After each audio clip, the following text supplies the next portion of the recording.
কোরআন শরীফে একটা আয়াত আছে, সাংঘাতিক গলি যাচ্ছে আয়াত। আমার এটা বেশি মনে হয়, আমি অনেকবার বলছি। কোরআনুল কারীমের একটা আয়াত আছে সূরা মুরসালাতের মধ্যে, আল্লাহ তাআলা 10 বার, এক সূরার মধ্যে 10 বার আল্লাহ একটা কথা বলছে, ওয়াইলুন ইয়াউমাইযিল লিল মুকাদ্দিবিন।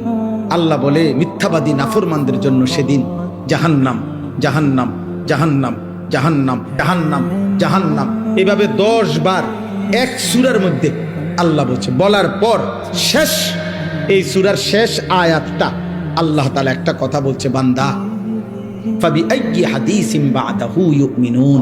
আমার বান্দা, আমি আর কতবার বললে তুমি বিশ্বাস করবে? বুঝেননি? আমি আর কতবার বললে তুমি মানবা?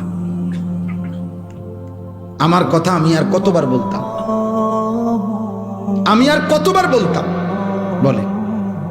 এই জন্য ভাইয়া ভেবে দেখেন, ইনসাফ করে দেখেন।